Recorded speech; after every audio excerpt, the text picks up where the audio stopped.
नमस्कार, कार्यक्रम डिबेटमा स्वागत छ। संसदबाट एमसीसी अनुमोदन लगत्तै चीनका विदेश मन्त्री वाङ यी नेपाल भ्रमणमा आउँदैछन्। एमसीसीलाई पाण्डुराज बक्स अर्थात् समस्याको पोको उपमा दिएको चीनले एमसीसी अनुमोदनपछि नेपाल सम्बन्धलाई कसरी परिभाषित गर्न खोज्दैछ? यस भ्रमणको कारण र प्रभाव के हुन सक्लान्? घरेलु राजनीतिमा नेकपाको विभाजनसँगै राजनीति अस्थिर बनेको छ। आसन्न 3 तहका चुनावपछिको राजनीतिक शक्ति सन्तुलन कस्तो बन्ला? कम्युनिस्ट पार्टीहरू किन कहिल्यै सग्लो रहन सकेनन्? आज हामी यिनै विषयवस्तुहरूमा केन्द्रित रहेर कुराकानी गर्दैछौँ र आज हामीसँग हुनुहुन्छ नेपाल मजदुर किसान पार्टीका अध्यक्ष नारायणमान बिजुक्सी। स्वागत छ यहाँलाई। धन्यवाद छ। सन्चै हुनुहुन्छ? ठिकै छु।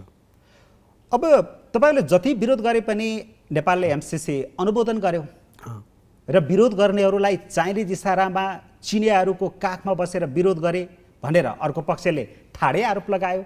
तपाईँलाई चीनको चिन्ता लाग्यो हो र? त्यस्तो होइन। चीनसित यो त्यति सरोकार राख्ने भने यो हाम्रो आफ्नो आन्तरिक मामला हो।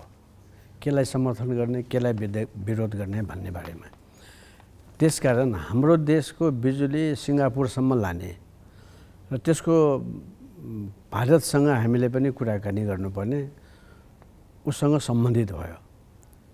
जस्तो कि अहिले बिजुलीको भाउ बढेको छ, हाम्रो बिजुली उसलाई दिने सस्तोमा, अनि उसको बिजुली महँगोमा किन्ने हामीले 38 रुपियाँमासम्म किन्ने कुरा हुँदैछ। झन्डै झन्डै 4 बढ्ने भयो बिजुली भनेपछि अब सिङ्गापुर त्यो बिजुली पुगेपछि हामीले बिजुली पाउने हो कि होइन?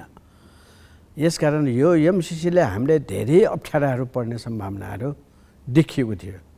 त्यसकारण यो हुँदैन एउटा कुरा।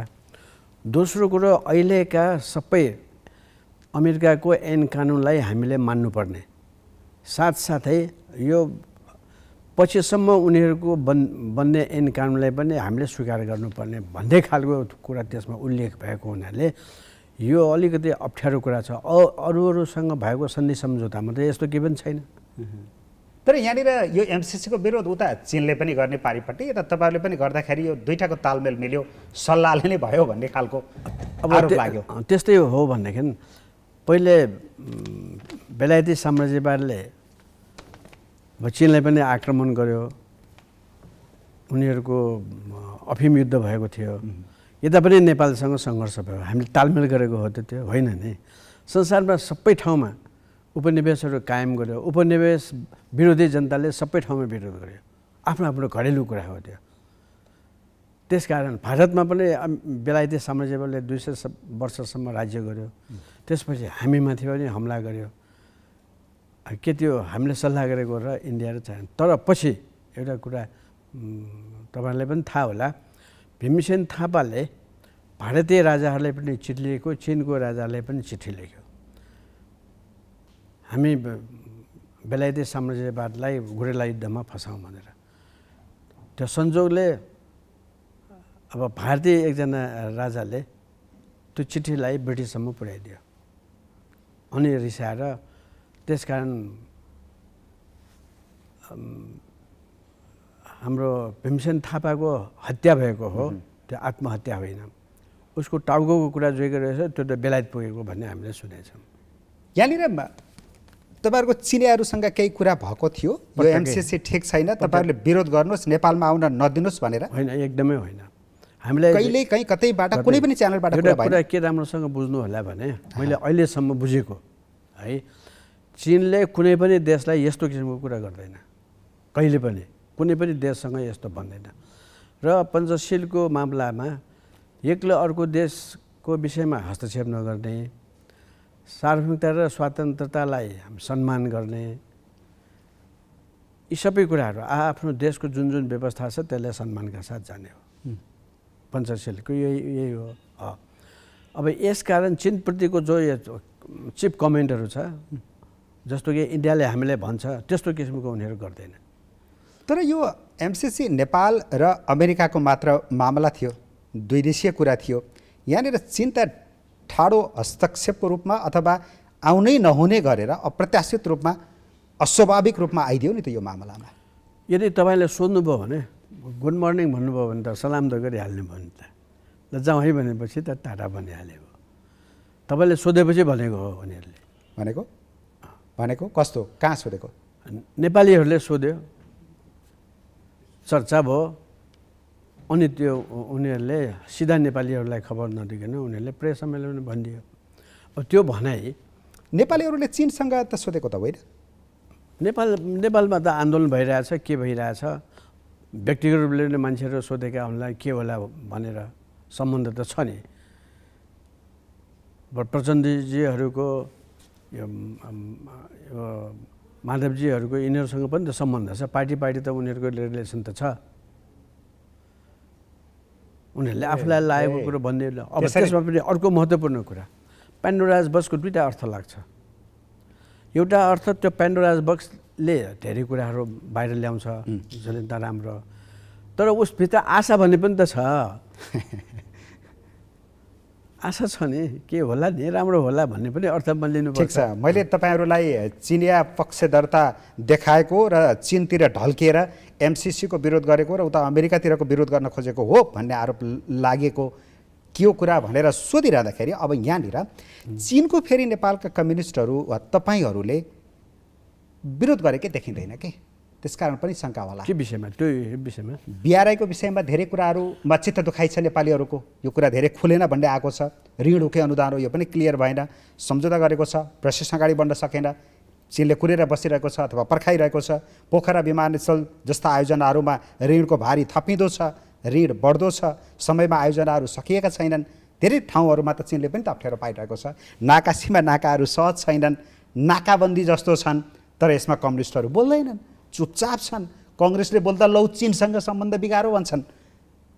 त्यसो भए म एउटाको कुरा भन्छु। उदाहरणको निम्ति यो बिआरआई भनेको सबै हरेक ठाउँमा, हरेक क्षेत्रमा एउटा बाटो भएको खण्डमा लेनदेनको निम्ति राम्रो हुन्छ भन्ने सिद्धान्तै हो त्यसको। पहिलेको सिल्क रोड पहिले बनेको थियो, त्यो सिल्क रोडलाई नयाँ रूप दिन खोजेको हो। त जहाँ जान्छ, अब जस्तो कि मध्य एसियामा धेरै राज्यहरू छन् र सोभियत सङ्घबाट अलगिएका छन्। एक प्रकारको ल्यान्डलक कन्ट्री जस्तो भएको छ तिनीहरूलाई। बाटोघाटो छैन, तिनीहरूले रेल बनाएपछि त त्यहाँका कुराहरू बजारसम्म पुग्ने भयो, संसारको बजारसम्म पुग्ने भयो। चीनको सामानहरू पनि तिनीहरूसँग पुग्ने भयो, त्यो त इटालीसम्म पुग्ने योजना हो नि त। यसमा त बाटो बनाउनुपर्छ तिमीहरूले भनेको त होइन, यो सल्लाह गरेर बाटो बनाउने भनेको कुरा हो। एउटा कुरा है।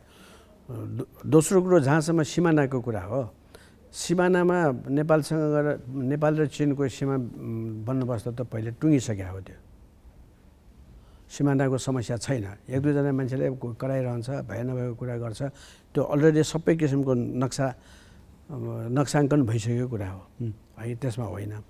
त जहाँसम्म नाकाको कुरा छ, म एकचोटि कोदारीमा गएको थिएँ, माल सामान बन्द भयो, चीनले बन्द गर्यो भन्ने थाहा पाएपछि म आफै गएँ। म त्यस बेला संसद सदस्य थिएँ। अनि मैले त्यहाँको कर्मचारीहरूसँग सोधेँ, किन यस्तो बन्द गर्नुहुन्छ? माल सामान पाएन भने मूल्य बढ्छ त्यसको। नेपालमा माल सामान भयो भने इन्डिया जान्छ, त्यसले पनि नेपाललाई फाइदा हुन्छ, किन बन्द गर्यो? हामीले बन्द गरे होइन भन्यो। कसले बन्द गरे? हिन्दुस्तानले नेपालको सरकारलाई यो चिना माल सामानहरूलाई खुकुलो नगर भन्ने हो, अनि माथिबाट हामीलाई बन्द नपठाऊ भन्छ। हामीले के गर्ने? हामी त कर्मचारी हो, भएको यो हो। अरूको पछिको विषयमा यही के मान्छेहरूले कोरोना आउँछ चीनको माल सामान ल्याउनु हुन्न भन्छ। अब कसलाई दोष दिने? यही प्रधानमन्त्रीको गेटमा आएर सबै विद्यार्थीलाई बोलाउने, कोरोना छ भन्ने, उनीहरूले चाहिँ धेरै दिनसम्म त नपठाउँछन् विदेशमा, राम्रोसँग उपचार नहोला भनेको थियो। तिनीहरू आएको त कोरोना लिएर आएको होइन। नेपालमा चीन विरोधी गतिविधि यसरी बढेको छ भनेर म दावा गर्छु। चीन विरोधी गतिविधि बढिरहेछ, अहिले पनि बढेको थियो। आमा बाबुलाई के भन्यो, आफ्नो छोराछोरीप्रति माया हुन त स्वाभाविकै हो। अब चीनमा यसको उपचारै हुन सक्दैन भनेर धर्ना दियो। के हो सरकारले? चीनिया नाकाहरूमा देखिएको जुन असहजता छ, पहिला जस्तो स्थिति छैन भन्ने कुरा चाहिँ यो गलत हो, यो सही होइन? मलाई त त्यस्तो लाग्दैन।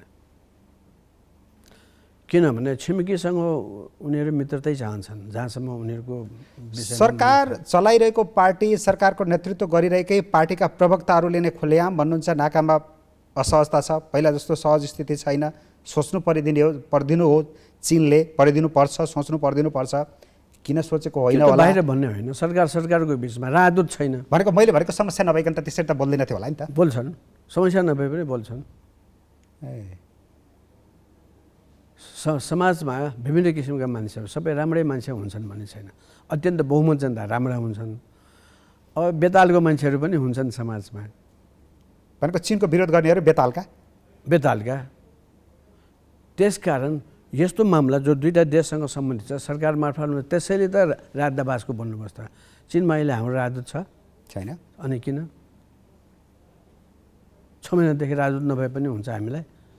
हाम्रो कुरो त उसले लैजान्छ नि। त्यो चिनीहरूले भारतीय राजदूतावासले जस्तो हेलो हेलो यस्तो गर उस्तो गर त भन्दैनन् तिनीहरू। तर घर घर दौड्ने त भारतीय राजदूत जस्तै छ नि अहिले त, सुरु भयो नि। तर त्यो त नेताहरूकोमा दौडिने त बराबर छ। उनीहरूले राजदूतको काम भनेकै उनीहरूको सरकारले के भन्यो त्यसको उत्तर दिने हो उनीहरूको काम। नेपालमा भाउ कस्तो छ, चिनीको भाउ कस्तो छ, चामलको भाउ कस्तो छ, के कस्तो छ भनेर सोध्यो भने उनीहरूले दुई किसिमले सोध्छ। एकातिर तिनीहरूले परराष्ट्र मन्त्रालय मार्फत उनीहरूले त्यो बुझ्न चाहन्छन्, या अरूको हाम्रो मन्त्रालय व्यापार मन्त्रालयसँग होइन्छन्। अब जनताको बिचमा बजारमा आएर पनि माल सामान किन्दाखेरि सोधिहाल्छन् तिनीहरू। शैली त यो हो। जस्तो कि यहाँ कुनै दुईवटा भारतीय एउटा मूलको भारतीय केटी हो, नेपालको केटा हो, त्यो विषयमा झगडा भयो उनीहरूको विषयमा। अब यसमा त सिधा हाम्रो गृह मन्त्रालयले भन्नुपर्छ। गृह मन्त्रालयले परराष्ट्र मन्त्रालय मार्फत फेरि गृह मन्त्रालय आउँछ अनि यो डिएसपी अफिसमा आउँछ। डिएसपी अफिसले के गर्यो? भारतीय दूतावासमा पठाइदियो। गर्ने त तरिका त्यो होइन, च्यानल भयो। त्यो त हाम्रो देशको नियम अनुसार त्यसको फैसला गर्नुपर्ने थियो। त्यहाँ जाँदाखेरि संजोगले दुवै पक्षको, हाम्रो केटा पक्षको पनि आमा इन्डियन हो, उनीहरू त इन्डियाकै छोरी हो, बिहा भइसकेको छैन, बिहा हुन लागेको थियो। त्यसबेला डिएसपी अफिसमा झम्टिदियो त्यो रगत तामे हुने गरे, अब त्यो ससुरा हुनेलाई। अब यो यस्तो गर्यो भने तपाईँहरू त अब इन्डियन एम्बेसीमा गएर अब तपाईँहरूले चीनले गरेका नेपाल विरोधी या नेपाललाई अलि अस्वाभाविक लागेका, असहयोग ठानेका विषयहरूमा किन विरोध गर्नु नभन्दा चीनको लगानी जो ऋणका रूपमा आउँछ, ऋण पनि चर्को छ। ऋण पनि आयोजनाहरूमा एउटा ऋण तोकिन्छ पहिला, अथवा यति लगानी हो भनिन्छ, थपेको थपै गर्छ, आयोजनाहरू लम्बैको लम्बै गर्छन्। यस्तो विषयमा त बोल्दा त हुन्थ्यो नि त। थाहा नपाइकन कसले बोल्छ? के सरकारले थाहा दिएको छ जनतालाई? त्यो हस्ताक्षर गर्ने नेता को हो? कसरी गर्यो त्यो हिसाब? म्याथमेटिक्स नभएको 1 देखि 100 सम्म कुनै पनि अङ्क तपाईँ झिक्दिनुहोस् त, यो अङ्क झिक्यो भने थाहा हुन्न। अनि के आधारमा यस्तो काम भयो त? तर तपाईँहरू जतिको नेताहरूलाई त थाहा हुन्छ नि, एकदम कहाँ लगानी भएको छ, कुन देशले कसरी कसरी काम गरिरहेको छ भन्ने त कम्तीमा तपाईँहरूलाई त थाहा हुन्छ। सरकारले भन्नु पर्दैन, त्यो होइन। अखबारमा जे आउँछ त्यो थाहा हुन्छ। आवश्यक पर्यो भने सोधिन्छ। एउटा कुरा तपाईँले पनि थाहा होला, पार्लियामेन्टमा जो अपोजिसन हुन्छ, मेन अपोजिसनले उनीहरूले छाया सरकार बनाउँछ। तिनीहरूले कुनै पनि उनीहरूले मन्त्रालय नै बनाउँछ, त्यो अनुसार सरकारको हरेक कुराको जवाफ उनीहरूले दिनुपर्छ। उनीहरूले सोध्छ सरकारसँग। शिक्षा मन्त्री हुने छाया सरकारको शिक्षा मन्त्रीले शिक्षा विषयमा, स्वास्थ्य मन्त्री बन्नेले स्वास्थ्य मन्त्रालयको विषयमा गर्छन्, संसदमा आउँछ, छलफल गर्छ। अनि हाम्रो पत्रकारहरूले भन्छन् त्यो विषयमा। त्यो अहिले बन्दोबस्त छैन हाम्रो, अनि थाहा हुने हो। हामी घर घरमा गएर सोध्ने होइन, हामीले जनाउ दिनुपर्ने, संसदमा बोल्नुपर्ने। यो अहिले तपाईँले गर्नुभएको प्रस्ताव कहिले संसदमा आयो? आएन। त्यसमा कसको दोष? संसदमा यस्तो हामीलाई थाहा भएको भए हाम्रा प्रतिनिधिहरूले लिखित अथवा मौखिक प्रश्न सोधिन्थ्यो। 2 किसिमको प्रश्न सोध्ने छ, त्यसको जवाब मन्त्रीले दिनुपर्थ्यो अनि हामीलाई थाहा हुन्थ्यो। अहिले त नेपाली कङ्ग्रेसको सरकार छ। नेपाली कङ्ग्रेस यो विषयमा नेपाली कङ्ग्रेसको हरेक मन्त्रालयले सम्बन्धित कुरा चाहिँ बोल्नुपर्छ। अब तपाईँले सोध्नुहुन्छ, म त पार्लियामेन्टमा छैन, राजनीतिक मात्रै म भन्छु। ठिक छ, अलिकन अगाडि बढौँ। अब चिनिया विदेश मन्त्री एमसिसी लगत्तै जसरी नेपाल आउँदै हुनुहुन्छ यो पूर्व निर्धारित होइन आकस्मिक हो भनेर चिनिया पक्षतिरबाट पनि नेपालको परराष्ट्र मन्त्रालयतर्फबाट पनि अधिकारीहरूले विभिन्न बेलामा भनिरहेका छन् होइन यसको अर्थ के हुनसक्छ? अब छिमेकी भएपछि कुनै छिमेकीको घरमा चाहिँ आगो लाग्यो धुवाँ आयो भने के भयो भनेर सोध्नु भन्दैन? सोध्नुपर्छ त्यो। उसको सरोकारको कुरो मात्रै हाम्रो सरोकारको पनि विषय हो। उनीहरूले के सोध्छ त्यो? चोर पस्यो कि डाँगा पस्यो कि उसले पठायो कि उसको के विचार छ? त्यो त छिमेकीको बिचमा त आगो पानीको त सम्बन्ध हुन्छ नि त। भोज हुँदाखेरि पनि बोलाउँछ, दुःख हुँदाखेरि शोक प्रकट गर्न जानुपर्छ, मलामी जानुपर्छ। अब पञ्चायतकालमा पनि मात्रै एकचोटि सबै पार्टीलाई पत्रकार दिने हामीले किन दिएन भनेर हामीले झगडा गर्दाखेरि हेर्नुहोस् दिल्लीभन्दा पेकिङ धेरै टाढा छ भनिदियो। भयो अब हाम्रो सीमान्त त जोडेकै छ भने हामीले। अब त्यसो भने नेपालमा पुतपुताइरहेको धुवाँ के हो चिनले देखेको अथवा उसले निगाउन खोजेको आगो कस्तो हो? अब त्यो सरकारले हामीलाई भन्ला, उसले सोध्ने मात्रै हो कि तपाईँको के भएको यो भनेर, अनि त्यो हामीले सरकारले भन्ने पार्लियामेन्टमा भन्ने। त्यो त भन्ने चलन छैन त यहाँ त। भन्नुपर्छ, गर्नुपर्ने कामै आजसम्म त कति भन्ने हो? त्यो सबै प्रधानमन्त्रीलाई कोले रातारात आएर भेटे के कुरा भयो त्यसको परिणाम के आयो कसैलाई थाहा छैन। सधैँ गुमराहमा भयो कोही जसले पाए त्यसले सोधेर म भन्दिनँ भन्छ। संसदमा त भन्नुपर्छ, संसदमा त प्रश्न उठाउँछ त्यो होइन? त्यो पनि देखिएन, छैन। त्यसकारण सरकारले राम्रो काम गरेन। अब अहिलेको हाम्रो परराष्ट्र मन्त्री पनि चिन गएको हामीलाई थाहा छ पहिले पार्टी। उहाँले त्यहाँबाट आएर एक शब्द बोल्नु भएन, बोल्नु पर्दैन? के भयो? पार्टीगत हो त्यो त प्र्याक्टिस नै हरायो। त्यही त। त्यसकारण अब हामी के चाहन्छौँ, हाम्रो के आशा छ भनेदेखि नेपाली कङ्ग्रेसले राम्रोसँग प्रजातन्त्र कसरी चलाउने भन्ने कुरो थाहा छ। सबभन्दा धेरै पटक सरकारमा बसेको हुनाले, प्रजातन्त्रको दावा पनि गर्ने पार्टी भएको हुनाले, विचारको हिसाबले समाजवादी विचार पनि भएको हुनाले उहाँहरूले यी सबै कुराहरू हिजोका कमी कमजोरीहरूलाई अहिलेको सरकारले देखाएर भन्नुपर्छ कि यसरी यो हेरेर काम गर्ने। भोलि तिमीहरू एमाले माओवादी के भन्ने आयो भने पनि यसरी काम गर्नुपर्छ संसदीय व्यवस्था भने देखाउने हो नेपाली कङ्ग्रेसले। देखाउने हो, जे हुन्छ देखाउने हो। तर अरू तपाईँहरू जो बाहिर बस्नुहुन्छ, प्रतिपक्षमा बस्नुहुन्छ या जनस्तरमा जनताका स्तरमा जो बस्नुहुन्छ उहाँले पनि सरकारलाई सल्लाह सुझाव त दिन सकिन्छ होइन? यहाँनिर चाहिँ अहिलेको चिनिया विदेश मन्त्रीसँग एमसिसी लगत्तैको अवस्थामा जसरी नेपाल बसिरहेको छ, एउटा भू राजनीति जटिलताको अवस्था पनि देखिन्छ। यहाँनिर नेपालले कसरी डिल गर्न सक्नुपर्छ, कसरी डिल गर्नुपर्छ चिनसँग? एमसिसीको विषयमा हामीले सरकारलाई मद्दत गरेको, कसरी मद्दत गरेको हामीले हेर्दाखेरि एमसिसी धेरै नराम्रो छ। सरकारले एकै बाजे आफ्नो ठुलो मित्र देशलाई महाशक्तिलाई नै भन्न नसक्ने भएको हुनाले ल हामीले त्यो प्रचार गरेर सरकारलाई उनीहरूसँग एक्सक्युज माग्नको निम्ति सजिलो होस् भनेर गरेको त्यो गतिविधि ढुङ्गामुढा गरेनौँ हामीले। मन्त्रीजीहरूले नभनेको कुरा, भन्न नहुने कुराहरू हामीले भनेको छ। यो मिल्दैन, साम्राज्यवाद हो, आन्दोलन गर्छौ जनताले मन पराउँदैन भनेर हो हल्ला भइसकेपछि अब के गर्ने? हाम्रो अपोजिसनहरू जनता मान्दैनन्। अहिलेलाई हामी यसमा सम्झौता गर्न सकिन्न। पछिको निम्ति हामी विचारको लागि एक्सक्युज त माग्नु हुन्थ्यो नि, त्यो गरेन। राम्रो प्रधानमन्त्री भएको बित्तिकै विरोधी पार्टीहरूले बोलाएर तपाईँहरूले यसो गरिदिनुहोस्, हामीलाई भन्न मिल्दैन, दुईवटा देशको सम्बन्ध बिग्रन्छ भनेर। प्रजातन्त्र भनेको त्यही हो या खोइ त्यो गरेको? सरकारले त अप्ठ्यारो छैन नि, देखाएर भए पनि पछि सर्न सक्छ। कम्युनिस्टहरू खराब छ भन्नुहोस् न, कम्युनिस्टलाई खराब भएर कि मर्ने होइन। ठिक छ, अब त्यो अपने त हामी अगाडि गइसक्यौँ, अनुमोदन भइसक्यो, सकिसक्यो। अब त्यो भन्नुको अर्थ के हो? चाहिँ बढी तर्सिएको जस्तो होइन, बढी सशङ्कित जस्तो देखेको। अब हेर्नुहोस्, चिनको बारेमा तपाईँ हामी त अब छिमेकी देश हो, इतिहास त तपाईँ हामी सबैले पढेकै हो होइन?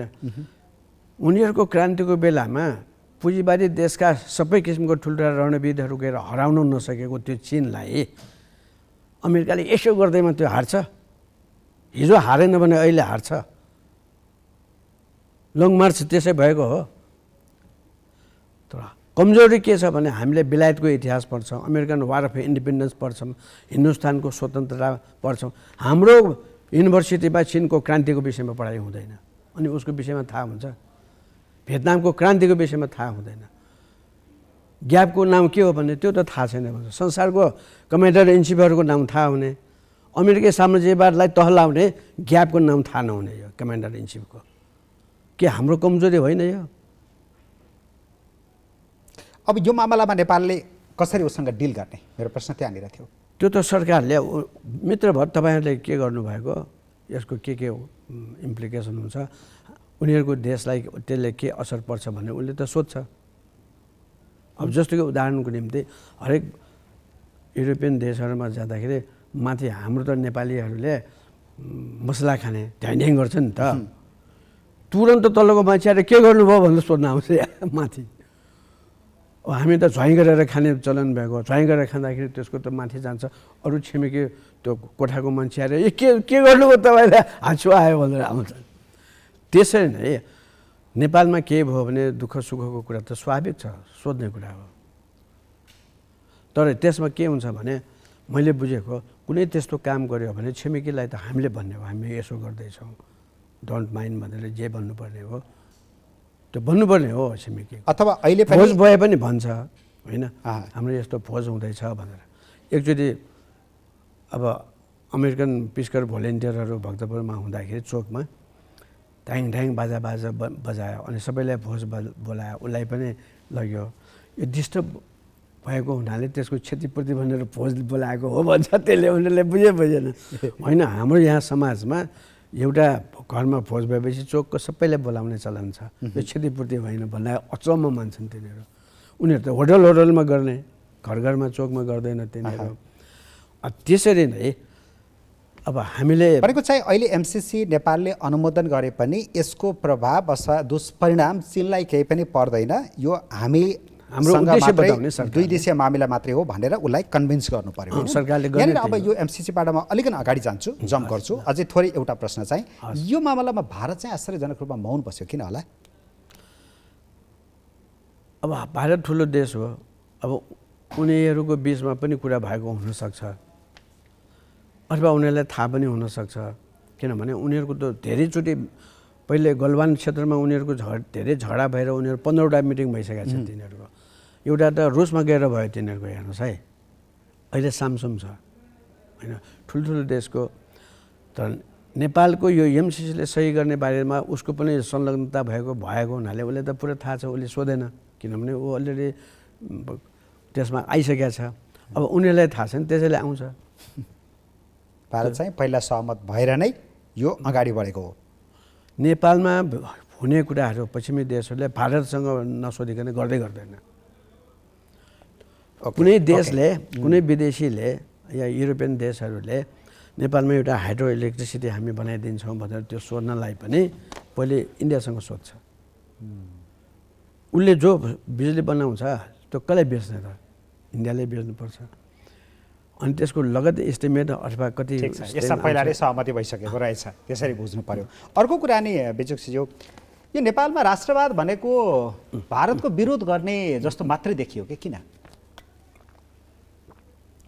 राष्ट्रवाद शब्दको गलत व्याख्याहरू र अर्थ लागेको छ। किनभने हामीले अब विद्यार्थी कालमा सिभिक्स पढ्दाखेरि भारतको विषयमा पढ्दाखेरि भारत एउटा राज्य हो, भारतमा धेरै राष्ट्रहरू छन् भनेको छ। हेर्नुहोस् है, पुरानो किताबहरू हेर्नु, त्यो के भनेको भने राज्यको हिसाबले भारत एउटा छ, तर त्यहाँ विभिन्न धर्महरू छन्, विभिन्न राजा महाराजाका छन्, तिनीहरूको कला संस्कृति भाषा सब फरक छ। त्यसकारण त्यहाँ धेरै राष्ट्रहरू छन् भन्ने हो। नेपालमा पृथ्वीनारायण शाह आउनुभन्दा पहिले काठमाडौँको नेवार राज्यहरू स्वतन्त्र थिए, राज्य पनि हो। तर पृथ्वीनारायण शाहले यो काठमाडौँ कब्जा गरिसकेपछि राज्य चाहिँ गयो उनीहरूको। के बाँकी रहेछ? तिनीहरूको धर्म बाँकी रह्यो, भाषा बाँकी रह्यो, कला संस्कृति त्यो सबै रीतिरिवाज सबै बाँकी रह्यो, त्यो उनीहरूको राष्ट्रियता हो। त्यसकारण 15 सालको मेरो पासपोर्टमा राष्ट्रियता भनेर नेवार लेखेको छ, नागरिकता भनेको नेपाली भनेर लेखेको छ। म नेपालको नागरिक भएँ त्यो प्रेरणाचार्यले लिइसकेपछि। तर हाम्रो रीतिरिवाज यो सबै बाँकी, तामसालिङ तिनीहरूको अलग। हेर्नुहोस्, सबैको राष्ट्र हो र राज्य नभएको त्यस्ता सबै जात जातिहरू जसको रीतिरिवाज भाषा बाँकी छ त्यो सबै राष्ट्र हुन्। अनि मेरो प्रश्न थियो नेपालको राष्ट्रवाद भारतको विरोध गर्ने मात्रै भयो किन भन्ने? त्यसकारण हाम्रो लिटरेचरमा हामीले कहिले पनि राष्ट्रवाद भन्ने शब्द उठाएका छैनौँ, याद गर्नुहोला। तर अर्को कुरो पनि भन्छु, कोरियालीहरूको राष्ट्र कस्तो, दुईवटा राज्य छ तिनीहरूको, प्रजाको कोरिया भन्ने छ, अर्को गणतान्त्रिक कोरिया भन्ने छ, दुईवटा देश अलग छ, सभरेन छन् तिनीहरू। अरू विभिन्न देशमा पनि कोरियालीहरू छन्, उनीहरूको रीतिरिवाज सबै एउटै हो। कोरियाली राष्ट्र भन्नाले उत्तर र दक्षिण र संसारका सबै कोरियालीहरू आउँछ। अब नेपालको राष्ट्रियता भनेपछि नेपालीको एउटै भावना हो, हामी एक छौँ भन्ने भावना, उनीहरूको विभिन्न रीतिरिवाज, यो भाइ पूजा, दसैँ सबै त्यसको अर्थमा लिनुपर्छ, त्यो राजनीतिक अर्थमा लिनु हुँदैन र हामी लिन्नौँ त्यो। अथवा देशभक्ति भनौँ, देश र राज्य देशभक्ति। अनि देशभक्ति भनेको भारतको विरोध गर्नु मात्रै हो? अब तपाईँले मसँग तपाईँ राष्ट्रवादी हो भनेपछि म होइन भन्छु, को हो त? म देशभक्त हुँ। देशभक्त भनेको आफ्नो देशलाई प्रेम गर्ने, राज्यको अर्थमा। भारतको मात्रै विरोध गर्नु नेपालमा देशभक्ति जस्तो देखियो किन भनेको? त्यो पनि गलत। किनभने राज्य भएपछि चारवटा कुरा हामी पढ्छौँ होइन, उसको क्षेत्रफल, उसको जनसङ्ख्या, उसको सरकार र सार्वभौमिकता। यो हाम्रो क्षेत्रफलभित्र कसैले एकचोटि एक पाइला राखेपछि हामी संवेदनशील हुन्छौँ। जस्तो कि हाम्रो जिउमा कहीँ केही कमिला समिला आए पनि हामी टकटक्याउँछौँ नि, त्यसरी हाम्रो देशको क्षेत्रफलमा कसैले पहिला हालेपछि कहिले यताउता गरेपछि हामी सजग हुन्छौँ। त्यो भनेको सार्वभौमिकता हो। त्यो कस्तो हो भने सार्वभौमिकता भनेको देशी वा विदेशी कुनै पनि शक्तिको अगाडि झुक्नु नपरेको होस्, अरूले भनेको जस्तो हामीले बस्नु परेन। जहिलेसम्म त्यस्तो ताकत हामीसँग रहँदैन हाम्रो राज्य हुँदैन। पृथ्वीनारायण शाहको पालामा, त्यसपछिको सालामा अङ्ग्रेजहरूसँग हामी लड्यौँ, हिन्दुस्तानसँग पनि लड्यौँ, हाम्रो कायम रह्यो। त्यसैले उनीहरूले योसँग छुनु हुँदैन है, यो एउटा सार्वभौम देश हो भन्छ। सबैले लडेर मात्रै आफूलाई सार्वभौम एउटा उनीहरूले साबित गर्छ। हामीलाई तपाईँले भने जस्तो जो कमिलाको रूपमा खसखस गराउँछ अथवा जहिले पनि जता पनि चिमोट्न खोजे जस्तो पाइला हाले जस्तो गरिरहन्छ भारतले, त्यस कारणले गर्दा पनि हामी भारतले नभन्नुहोस् न, कसैले गरेपछि हामीले गर्नुपर्छ। र अहिलेको कन्टेक्स्टमा भारतले बढी गरेको हुनाले बढी विरोध त्यता बढी हुन्छ। अब हेर्नुहोस्, त्यसमा पनि भारतीय जनता र नेपाली जनता एकदम पीडित जनता हुन्। उनीहरू पनि साम्राज्यवादबाट पीडित। 200 वर्षसम्म त्यत्रो ठुलो भारतलाई सानो बेलायतले पददलित गर्यो, उपनिवेश बनायो। हामीले पनि अर्ध उपनिवेश बनायो सुगोली सन्धिपछि। हेर्नुहोस् है, तिब्बतमा रसियनहरू आयो रे, यो हो कि होइन भनेर श्री 3सँग उनीहरूको रेजिडेन्स आएर सोध्छ। अनि अहिले हुलाक आएको छैन, हुलाक आएपछि भन्नुला भन्छ। र तिब्बतमा हमला गर्दाखेरि नेपालीहरूले गुप्तचरको काम गरेको थियो, किताब छापेको छ। हेर्नुहोस् है, सम्बन्ध भनेको कस्तो हुन्छ। र नेपाली जनता जति साम्राज्यवादीहरू पीडित छन्, भारतीय जनता पनि पीडितै हो। गोवा डामेन्ड्यू र पाण्डिचेरी सब अरूले पनि हमला गरेकै हो। त्यसकारण नेपाली जनता र भारतीय जनताको बिचमा राम्रो सम्बन्ध छ, कल्चरल रिलेसन छ, सबै छ। र हामीले विरोध गर्यौँ भनेको भारत सरकारको नेपाल विरोधी नीतिको विरोध गर्ने हो, भारतको विरोध गर्ने होइन। जसले भारतको विरोध गर्यो भनेर त्यो पनि अतिशयोक्ति गरेको, उनीहरूले त्यो राजलाई नबुझेको, विषयवस्तुलाई नबुझेको। अस्ति कालापानी लिङप्याउ ढुरा र लिपुलेकको बारेमा त्यहाँ बाटो जो बनायो भन्यो नि, त्यसको विरोध गरेन हाम्रो सरकारले भनेर भन्ने कि नभन्ने? भन्नु पर्थ्यो, हाम्रो हो भनेर भनिसकेपछि मिलेर बनाउने हाम्रो स्वीकृति चाहिने हो। र अहिले त बरोबर के सुनिन्छ भने हाम्रो क्षेत्रमा आएर घर बनाएर बस्यो भने हुने, 10 गजा पनि यता न उता छ भने हाम्रो सरकार किन चुप गर्छ? र अर्को महत्त्वपूर्ण कुरा, हाम्रा कर्मचारीहरू जो दक्षिणमा पुर्याउँछ, त्यहाँका डिएसपी भयो अथवा हाम्रो सिडिओ भयो, काउन्टर पार्टहरूसँग मिटिङ गर्नुपर्नेहरू कमसेकम हाम्रो देशको एउटा रेस्पेक्टेड परिवारबाट, विदेशमा पनि राम्रो बोल्ने, अङ्ग्रेजी भाषामा पनि विषयवस्तुमा दखल भएको मान्छे पठाउनुपर्छ।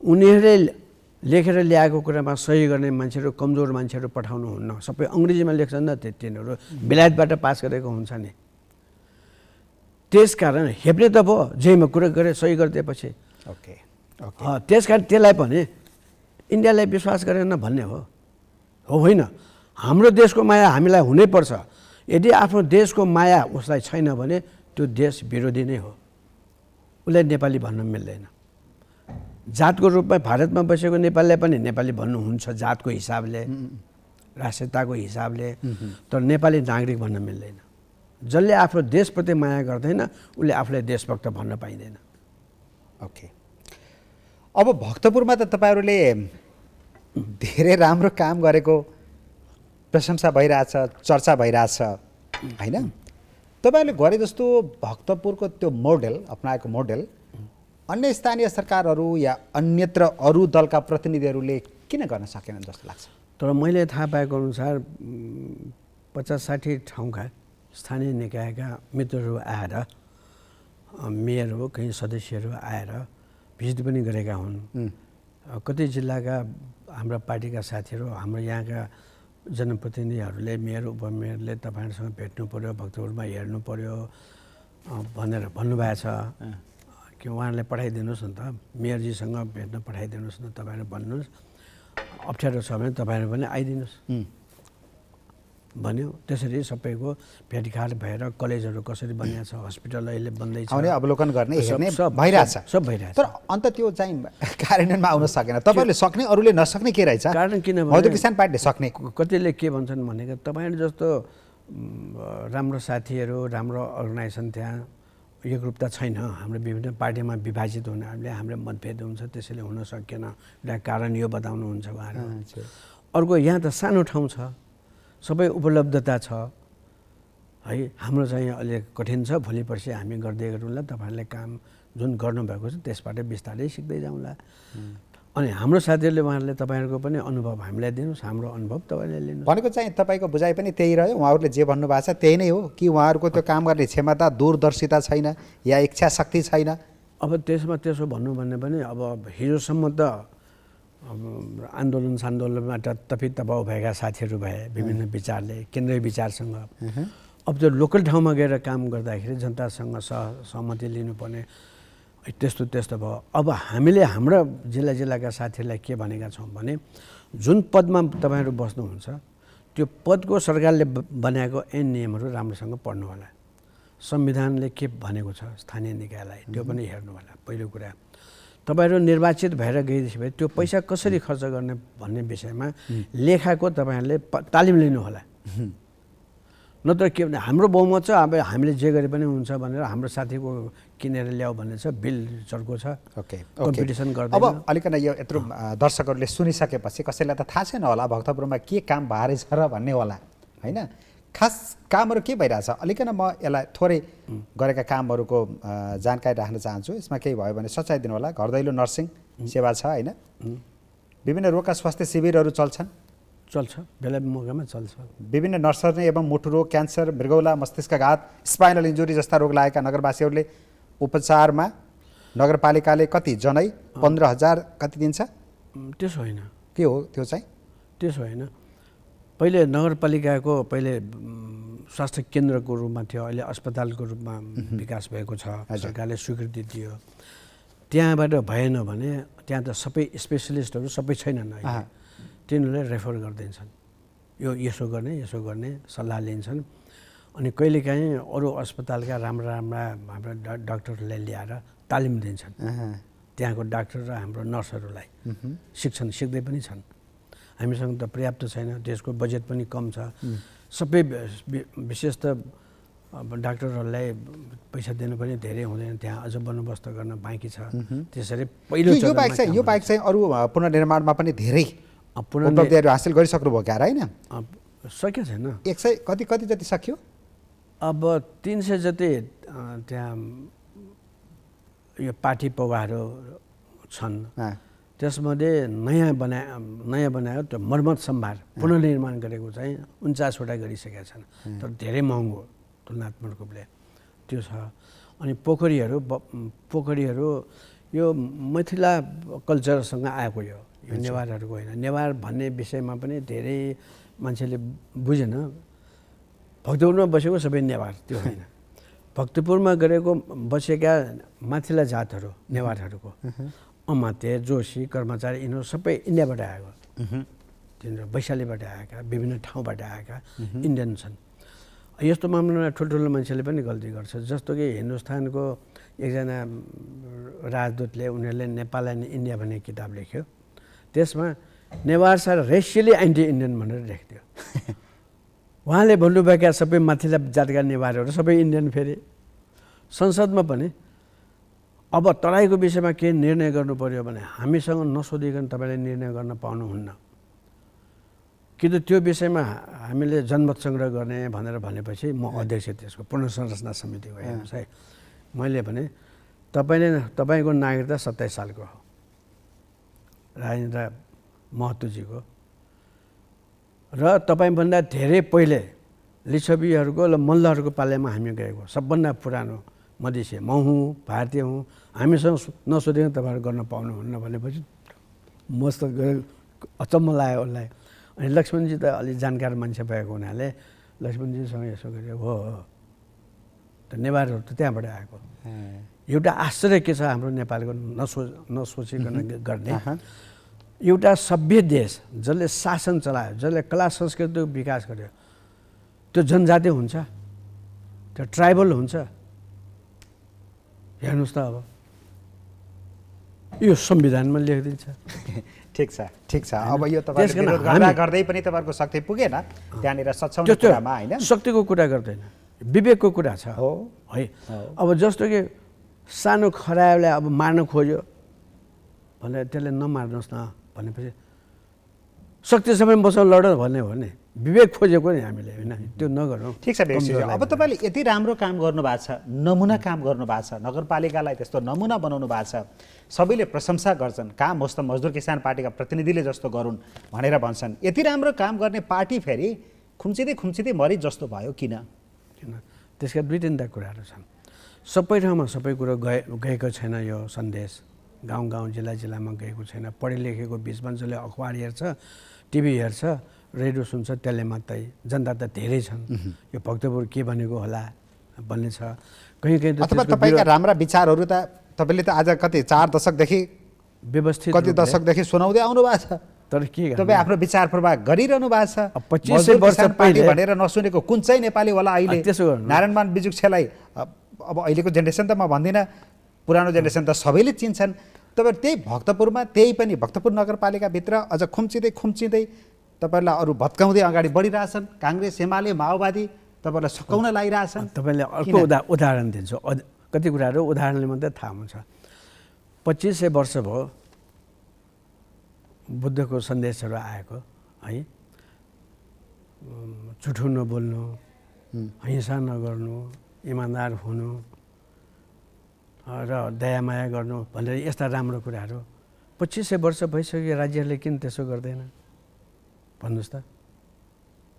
सानोले ठुलोलाई त रेस्पेक्ट गर्नुपर्छ, ठुलोले माया गर्नुपर्छ, माया गर्छ, जो कमजोर छ उसले ठिक छ। जाति भनेको तपाईँले पनि उपदेश दिएर छोडिदिने हो? अब त्यसो होइन, राम्रो राजनीति भन्ने मात्रै पढ्नु। फेरि भन्छु, बुद्धको मृत्युको 300 वर्षपछि कति विदेशीहरू आएर हेर्दाखेरि चिवर वस्त्र लगाएका भिक्षु बनेका मान्छेले काटेर मासु बेचिरहेको थियो। कल्पना गर्न सक्नुहुन्छ तपाईँ? किन त्यस्तो हुन्छ? किनभने राज्यले तिनीहरूलाई अरू काम दिएन होला, त्यसैले गरे। अथवा तिनीहरूले बुद्ध वचनबारे उनीहरू राम्रो जानकार अब यो आदर्श राजनीति अथवा त्यो भन्दा पनि नेपाल मजदुर किसान पार्टी त मजदुरहरूका लागि, तल्लो वर्गका लागि बनेको पार्टी थियो। यो पार्टी ठुलो हुनेछ, अरू यो काङ्ग्रेस, एमाले, माओवादी जस्तो ठुलो साइज आकार ग्रहण गर्नेछ, सरकार चलाउनेछ, सत्ता चलाउनेछ। यो सानोतिनो छिटफुटे परिवर्तन होइन, आमूल परिवर्तन गर्नेछ भन्ने आशा थियो नि त। त्यो आशा त सबै निराशामा भयो। मान्छेहरू कहाँ गए तपाईँका नेता, तपाईँका कार्यकर्ता कहाँ गए, किन यस्तो भयो भनेको मैले। अहिले यही जीवनमै यही कालखण्डमै होला नि त परिवर्तन। मार्चको टाइममा कतिले के भन्यो भने यो त्रिकोणात्मक हुनेछ समाज। त्यो भनेको माथि पुँजीपति वर्ग मात्रै सानोमा हुनेछ, अरू सबै सर्वहारा वर्ग भएर तिनीहरूले समाप्त पार्नेछ, उनीहरू हार्नेछ भन्ने भयो। अब देशको परिवर्तन कसरी, संसारको परिवर्तन कसरी भने यो क्याम्पस जस्तो भएछ। माथि पनि अलिकति छन्, तल्लो मजदुर वर्ग पनि त्यति छ, बिचको मध्यम वर्ग क्याम्पस जस्तो भएको छ कि त्यो युग पनि आउने छ बिस्तारै। त्यो युग पुरेर बस्नु भएको छ होइन, यो नयाँ युग अब आउँदैछ नि है। त्यो कस्तो युग हुन्छ भने साँच्चीकै त्यस्तो त्रिकोणमा हुन्छ। कसरी त बुद्धिजीवीहरू, वैज्ञानिकहरू, लयर्सहरू तिनीहरू सबै सर्वहारा वर्गको रूपमा आउनेछन्, मजदुर वर्गको। ठिक छ, त्यो पछिको कुरा रहेछ। कसैले श्रम बेच्छन्, कसैले बुद्धि बेच्छन्। अब तपाईँहरूलाई फेरि पदको माया कति लाग्यो, यो अर्को आरोप छ। नारायण बिजुक्से मधु किसान पार्टीको अध्यक्ष भइरहनु पर्ने, मणिक्रम सिंह मसालको महामन्त्री भइरहनु पर्ने, अर्का प्रचण्डजी माओवादी केन्द्रको अध्यक्ष भइरहनु पर्ने, यो त कति आउँछ, कति कम्युनिस्ट पार्टीमा खास गरी यो पद छोड्नै नसक्ने, यसले गर्दा पनि पार्टीमा समस्या भयो, नयाँ नेतृत्व आउन सकेन, नारायण बिजुक्सेसँगै मजदुर किसान पार्टी हराउने भयो भन्न थाले, चिन्ता गरे मान्छेले। अब नेपाली कङ्ग्रेसमा शेरबहादुरजी अहिले पनि त अध्यक्ष हुनुभयो होइन, किन हुनुभयो भन्नुहोस् त? किनभने बहुमतले उहाँले तपाईँ हुनुपर्छ भन्ने भयो, त्यसैले भयो। अरू पार्टीमा पनि त त्यस्तै होला होइन। तर यसले पार्टी फैलाउने, ठुलो गराउने भन्दाखेरि पनि फेरि सानो भयो, साँगुरो भयो नि त। ल त्यतिका वर्ष यसको जस्ता अपजस दुइटै लिनु पर्यो तपाईँले। लिनुपर्ने, त्यो त लिनै पर्छ। अब नेपाली कङ्ग्रेसले धेरै धेरै शासन गरेको, नेपाली कङ्ग्रेस तल किन झऱ्यो? त्यो त सबभन्दा झन्झन ठुलो हुँदै जानुपर्ने, किन त्यस्तो हुन्छ? तर संसारमा के हुन्छ भने हरेक वस्तु जस्तो कि सानो बिरुवा भयो, त्यो बिस्तारै हुर्कन्छ, त्यो धेरै फैलिन्छ, 2-4 वर्षपछि पनि मर्छ त्यो होइन। संसारको त्यो त नियम नै हो। वस्तुको त्यो नेपाली कङ्ग्रेसको प्रभाव हिजो कस्तो थियो? समाजवाद, अब नेपाली कङ्ग्रेसले समाजवाद ल्याउँछ भने होइन, उसको प्रभाव पहिला बढी थियो, कम भयो, फेरि बढ्यो। एमालेको पनि पहिला कम देखिन्छ, फेरि बढ्छ, फेरि कम देखिन्छ। मजदुर किसान पार्टी त फेरि माथिबाट तल झरेको झरे, सुक्दै सुके जस्तो किन भयो भन्ने मात्रै मेरो प्रश्न थियो।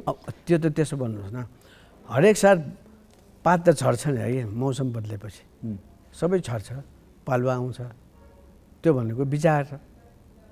नेपाली कङ्ग्रेसको समाजवाद छैन। अब नेपाली अरूको चिन्ता नगरौँ, एकछिनलाई अरूको चिन्ता नगरौँ। अरूको चिन्ता गर्ने हो भने म अर्को एउटा प्रश्न राख्छु।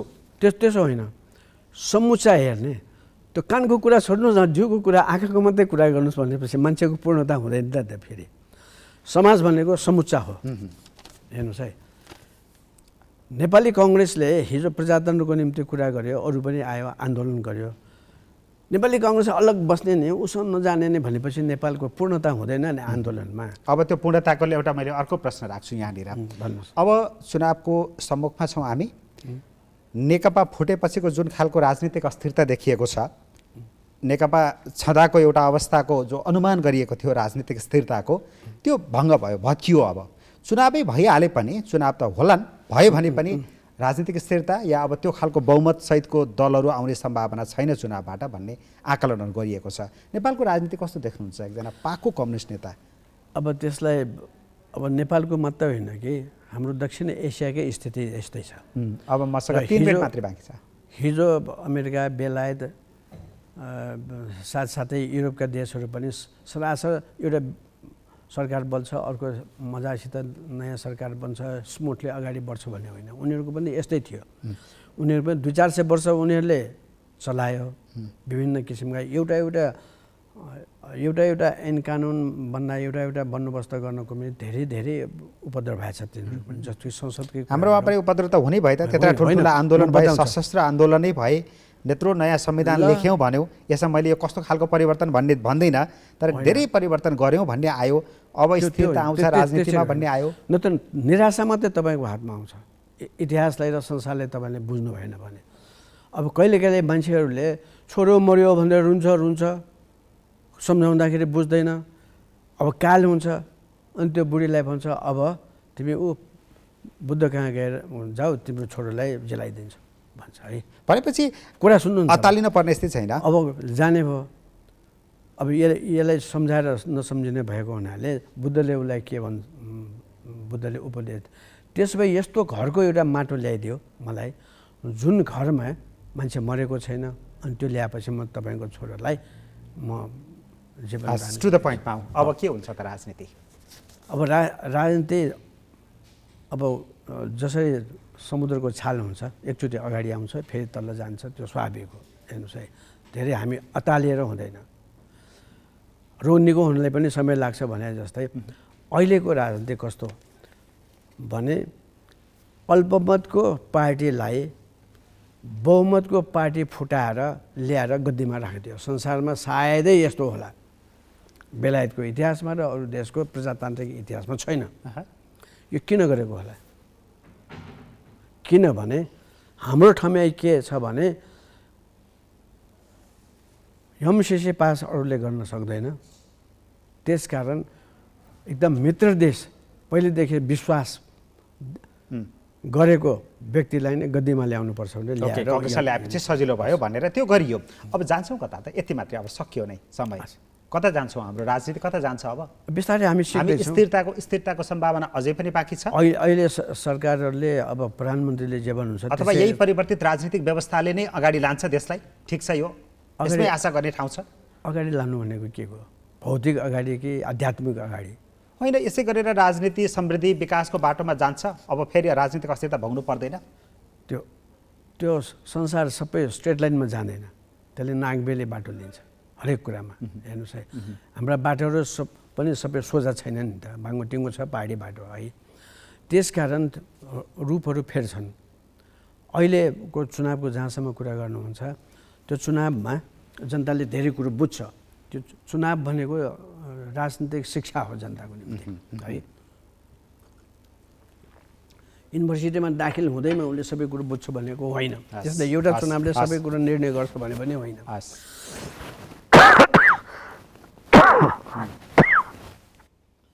त्यसो भएको हुनाले अहिले सिकेका पनि छन् हाम्रो त भर्खर 3-4 वर्ष भयो मात्रै नयाँ सबै नयाँ नगरहरू छन् त्यसकारण सिक्दै अगाडि बढ्दै ओके अझै सम्भावनाहरू बाँकी नै बग्छ अब लड्छ फेरि टकटक्याउँछ फेरि अगाडि बढ्छ हस् त्यसरी धन्यवाद समय सक्यो धन्यवाद